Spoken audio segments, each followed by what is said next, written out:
Snowboard Museum. And welcome to you, Pete. Thanks for being here. Thanks for being here. Well, I've been in the studio. I've been in since you did the studio. This is great. Look at this, huh? Yeah, cool. All brand new in here. Yep. There's a hot tub over there. Ah, geez. Yep. Exercise room. Yep. Some bleachers. It's pretty cool, huh? Yeah. Well, I know the Ski and Snowboard Museum is celebrating a great day today. Well, it's actually Sugarloaf is celebrating a great day well, today. we're all celebrating, actually. The Cooper friend and I were sitting down in my camp this summer, having a couple adult beverages, and we got talking about Donnie Fowler and how there's probably nobody who has skied more vertical feet than Don Fowler on this mountain, because he does every day. So, you know, geez, the mountain ought to honor him, you know. Why wait till somebody dies to honor him? He ought to be honored.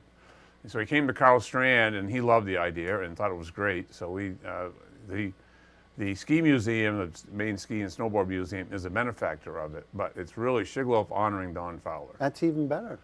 So Cooper and friend and I have been involved in the planning and helping out and putting together the program and all that. But it's really coming from Sugarloaf. So it's going to be a great event. It's going to be a lot of people there.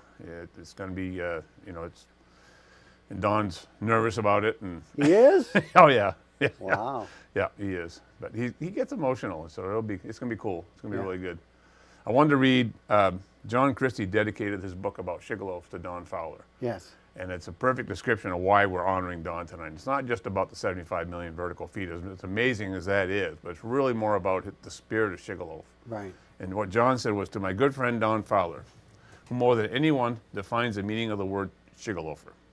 His devotion to skiing in general, and Sugarloaf in particular, is legendary. His reminiscences, wit, and occasional wisdom have been invaluable as I reflected on our shared past at this very special place. Along with all my skiing buddies, past and present, Don has made returning to my roots at Sugarloaf the most enjoyable odyssey of my life.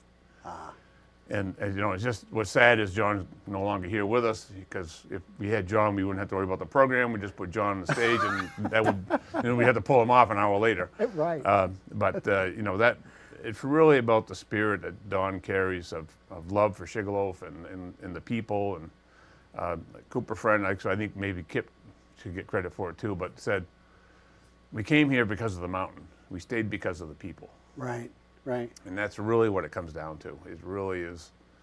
It's that simple. It's just the people up here are amazing, and the community is wonderful, and it's made up a lot of characters. Yeah. You got Don Fowler, you got Peter Roy, and you had John Christie and all this, but Don is top of that heap. I mean, this guy gets up at 4 o'clock in the morning. Yes, he does. And as you well know, I see the lights on. Drives down to Kingfield. He's in his office at 5 a.m. Yeah. Now, what lawyer can you call at 5 a.m. in the morning and get him on the phone? And he's in his office. He stays there until 7 something, and then he drives up here with suit, coat, and tie on, puts his ski gear on, goes skiing until 10 o'clock, and then he goes back to the office. And back in the day, I don't think he does it so much now, but if it was a really good day, he might come back up in the afternoon and ski. Yeah. So he has been dedicated to skiing, and if I would ski with him, and I said, well, I'm going to quit early. Oh, why are you doing that for? He said, well, I got to go do something. Well, a bunch of skiing, that was his dedication to this place. So. Well, he does a lot of closings because he's a lawyer, and I remember when I happened to be there using his services, I didn't really know him, and we were just talking, and I just said something, the word skiing, and he just went like that. It was like it changed just like that. A funny story.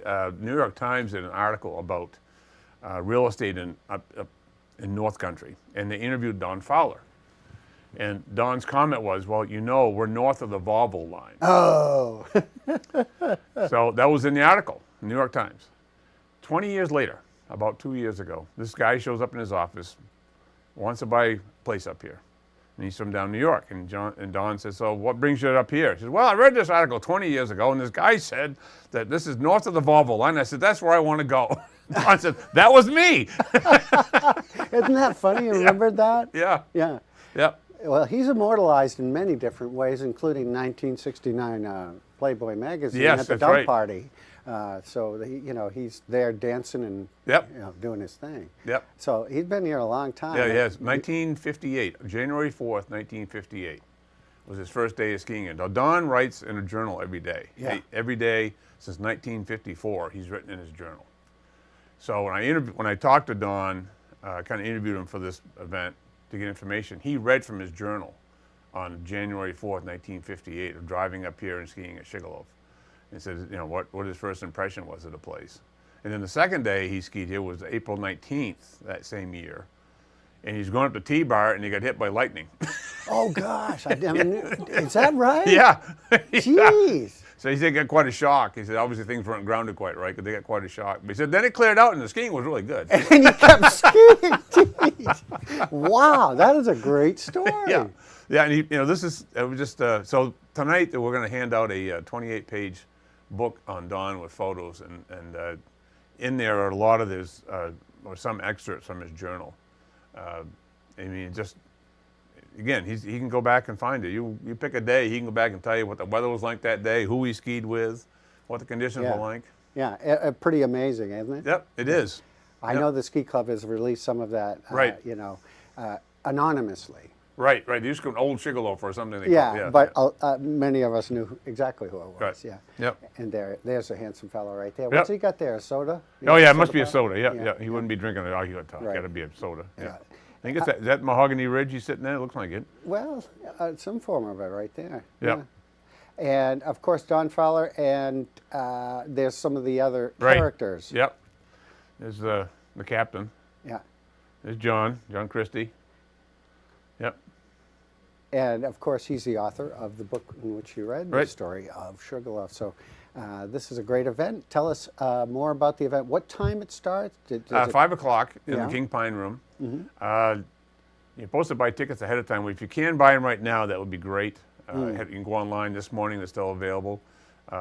We will be we'll sell a few at the door, but try to get people to buy them ahead of time. That way they can control, they know how much food to do. So if you can, people would buy ahead right now, that would be great. Well, if you're watching now, where do they go?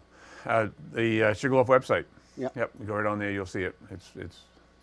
Sugarloaf is managing that part. And we got a little program we're going to do honoring him, some speakers and stuff, and so it'll be fun. You come just a light. Will there be Don Fowler T-shirts and swag sold in the back? Or? No, but you will get a pair of Buddy Holly glasses when you come in. I love it. You guys have thought of everything. Well, that is a tribute, right? Yep. Yeah.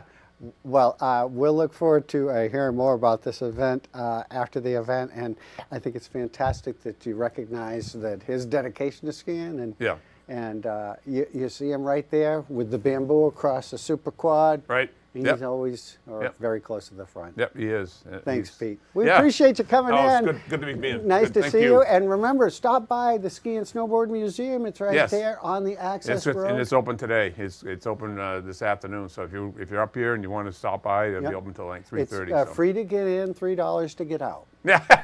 So I'd take advantage of that. No, it's free to get in. Thanks, Pete. We appreciate it. Thanks for thank joining you us guys. here on the program. We're